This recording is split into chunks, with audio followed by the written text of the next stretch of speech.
Au nom du Père, du Fils et du Saint-Esprit, papas et mamans, les enfants des papas, bonjour à vous tous, nos téléspectateurs et nos auditeurs de l'émission Kamba Centre Univers, émission spécialisée. C'est Papa Simon Kimba. C'est à travers cette émission que nous annonçons les enseignements, les informations qui tendent vers la perfection de notre vie afin que nous ayons toujours une vie meilleure. C'est ainsi que nous vous saluons au nom de Simon Kimbango, Père de l'humanité, Père divin. Vraiment, c'est pour nous un réel plaisir de nous revoir encore. C'est vrai qu'il y a eu un bon moment qu'on n'a pas eu le temps de nous rencontrer, mais à travers cette émission, la sixième marche des Kamba Centre Univers, que nous allons subdiviser nous allons réaliser en 3 épisodes.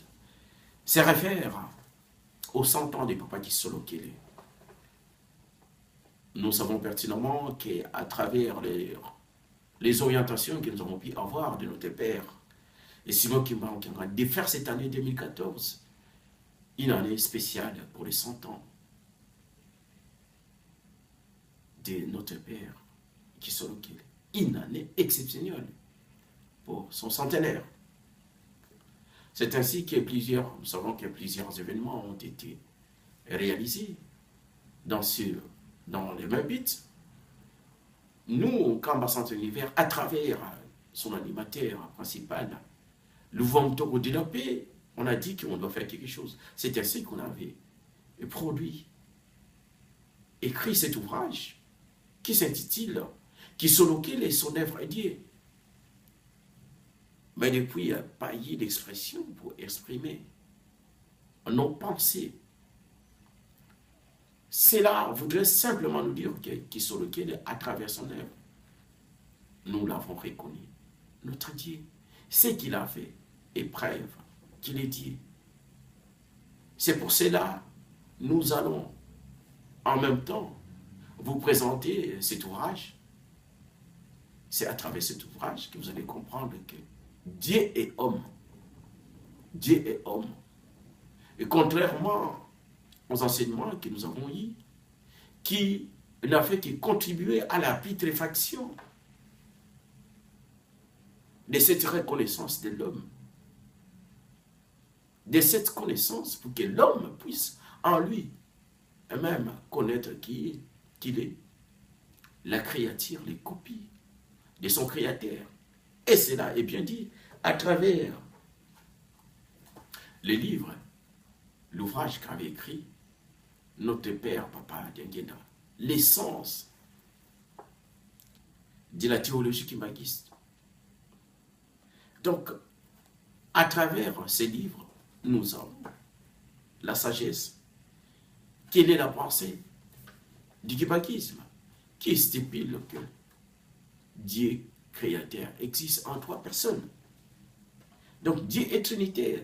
Quand on regarde les 3 personnes, il y a un au-dessus. C'est ainsi que ce destin a été réalisé dans cette génération.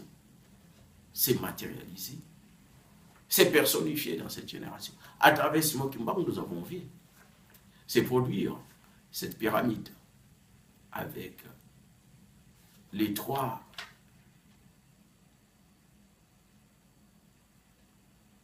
personnages qui forment la Trinité chez le kimbanguisme. Mais aujourd'hui, il est nécessaire, à travers ce livre que nous avons subdivisé en 3 parties essentielles, la généralité,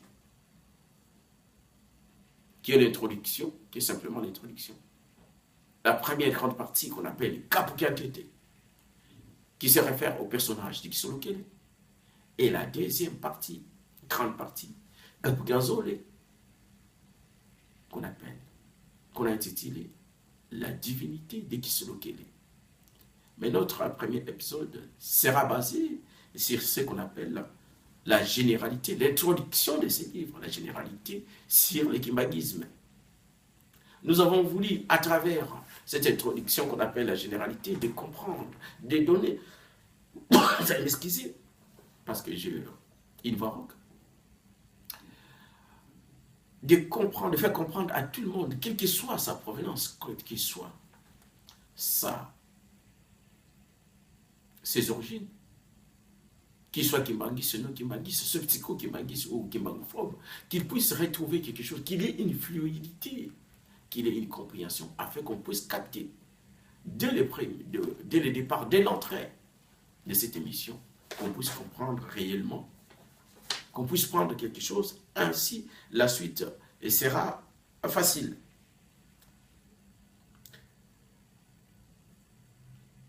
Aujourd'hui, notre objectif, c'est de montrer dans le monde que Dieu est un être humain et une personne comme les autres.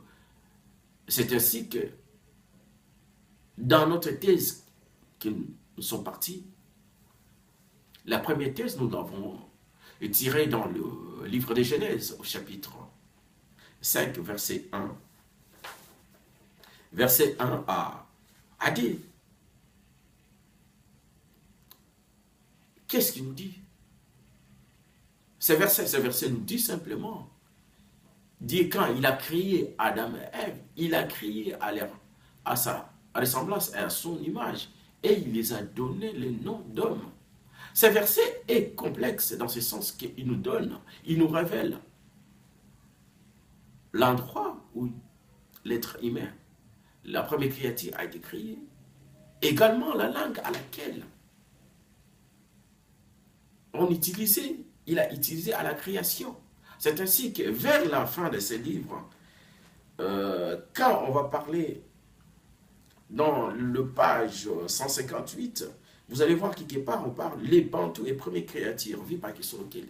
Quand on arrivera à notre deuxième partie, et troisième partie d'ailleurs, troisième épisode de cette sixième marche, vous allez voir qu'on vous révélera ces choses. Donc c'est ainsi que, sinon on aurait dû prendre dans Genèse 1, verset 18. Mais on a presque dans le chapitre 5, parce que c'est une version complexe qui nous parle, qui réalise que Dieu, à travers les recherches de Mbangoumouni Wakunkamba, parce qu'aujourd'hui, l'écrivain de ces livres et l'anthropologue de Nkamba, à travers ses recherches linguistiques, il a pu trouver que la Bible a dit tout de la création. Nous verrons au fur et à mesure que nous allons avancer.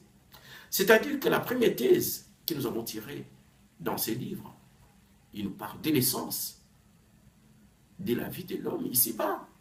Donc si nous existons parce que Dieu nous a créés à son image et à sa ressemblance, donc il nous a dotés, nous avons eu cette chance d'avoir sa morphologie, son image. Moi, aujourd'hui, si on me dit dès la paix, est-ce que tu peux, on peut te donner l'image ou la ressemblance d'une crocodile, d'une antilope ou encore d'un chien ou d'un lion ou encore d'un serpent. Non, je dirais que je vais décliner cette offre. Et parce que ma morphologie, elle est la meilleure, elle est la bonne, elle me ressemble. Voilà. Mais notre problème, l'objectif est de montrer que l'homme a perdu cette vision. Cette vision. Parce que l'enseignement que nous avons eu des premiers théologiens, des théologiens des premières ères, n'a contribué qu'à la putréfaction de cette pensée. Hein? À la putréfaction de cette pensée. De dire que Dieu et homme existent. Mais la réalité en est autre. On nous dit que Dieu n'existait pas. On ne peut pas. Il est invisible. Il existe sous forme fluide. On ne peut pas le voir. Donc, voilà, tout cela est contraire à l'enseignement que nous avons, au prêtre que nous avons. C'est que nous nous organisons de telle sorte que cet engagement, cet enseignement que nous allons données que nous avons eues aujourd'hui démarquent de cette première thèse théologique qui nous apprenait que Dieu n'existait pas en forme humaine. Voilà. Nous voulons aujourd'hui dire que non, c'est pas réel, c'est pas une vérité. C'est antinomique. Papas et mamans.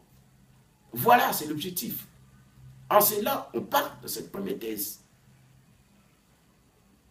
Comment, quelles sont les causalités qui ont fait que l'homme puisse perdre en soi cette visibilité, cette vision qu'il avait, et en arriver à la conclusion d'aujourd'hui, d'enseignement d'aujourd'hui.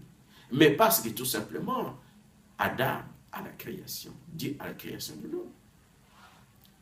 Et justement, la création d'Ève, l'homme a montré ses limites, c'est-à-dire qu'il a suivi les mensonges, les allégations du diable.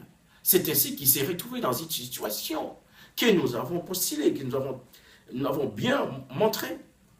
Et Dieu à la recherche de son créateur, c'est-à-dire Adam. Il appelle Adam, Adam. Il a créé un écart. D'où est venu cet écart, cette distance? Les repères qu'il avait, il avait perdu. Parce que, tout simplement, en s'alignant avec les diables, il a perdu ses atouts, tous ses atouts qu'il avait. La vision divine, les pouvoirs, la force qu'il avait. Nous l'avons dit ici, dans la généralité, selon l'enseignement des papas d'Engueda, qu'il avait des pouvoirs, de projeter Satan à une multitude, des distances à plus de 5 km. Ce n'est que par la parole, par la force qu'il avait, par le pouvoir qu'on lui avait doté. Mais il a perdu. C'est ainsi qu'à la recherche de sa créature. La réponse d'Adam, et Père, excusez-moi, je ne pourrais pas venir là où vous êtes, parce que je me retrouve que je suis découvert. Communément, qu'est-ce qu'on dit que pour ne pas dire. Hein?